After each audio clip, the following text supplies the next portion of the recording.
Imagine getting pulled over for a missing license plate. Before you roll down your window, a shadowed figure approaches and starts shooting. In October 2025, Phillip Brown was pulled over in Washington, D.C. for exactly that, a missing front tag and tinted windows. Panicked by the sudden stop, he decided to drive away from the scene. As he fled, 3 bullets tore through his car. One pierced the collar of his jacket, missing his neck by a fraction of an inch. But if you look at the Metropolitan Police Department's official incident report, those bullets don't exist. There is a glaring blank space where the officers are required to document any shots fired.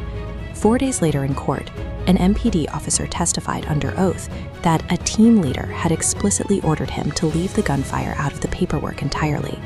An agent from Homeland Security Investigations fired the shots, placing the incident outside the jurisdiction of standard local reporting.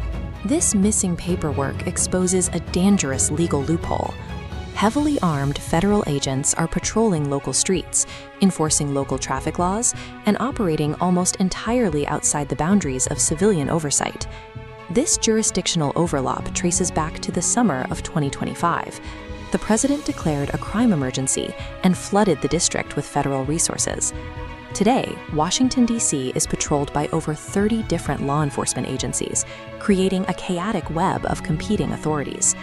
Local MPD officers have to operate under strict transparency rules.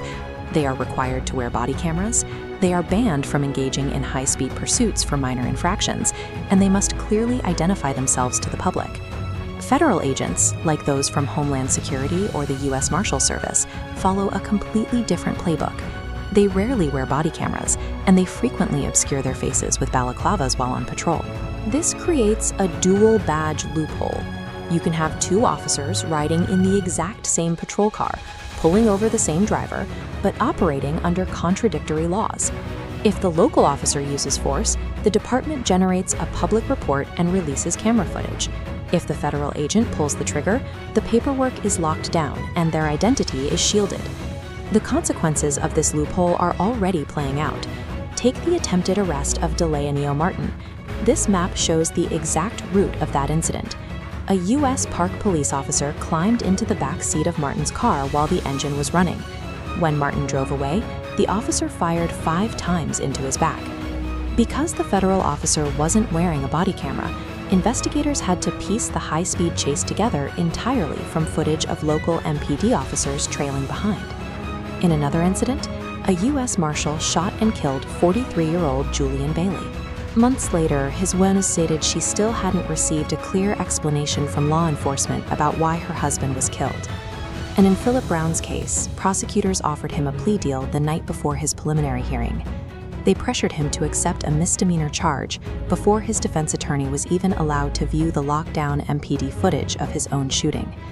The justice system is being leveraged to secure convictions while actively hiding evidence of federal agents firing their weapons. Phillip Brown refused the plea deal. The judge ultimately dismissed his charges entirely, ruling that the officers lacked probable cause to even arrest him. While Brown spent 4 days in jail for a traffic violation, the Homeland Security agent who shot at his head faced 0 public disciplinary action. Local lawmakers in D.C. are now trying to force transparency. They've introduced legislation that would compel the local police to release the Bodycam footage and the names of any federal agents involved in a shooting on their streets. But Congress is actively advancing countermeasures designed to repeal those local transparency laws and protect the shadow system. Washington, D.C. is effectively serving as a testing ground. If the federal government can successfully bypass local accountability here, this blueprint of anonymous, untraceable policing can be exported to any city in the country. When heavily armed agents are authorized to enforce local laws without following local rules, they operate in a legal vacuum, leaving a city to wonder who actually polices the police.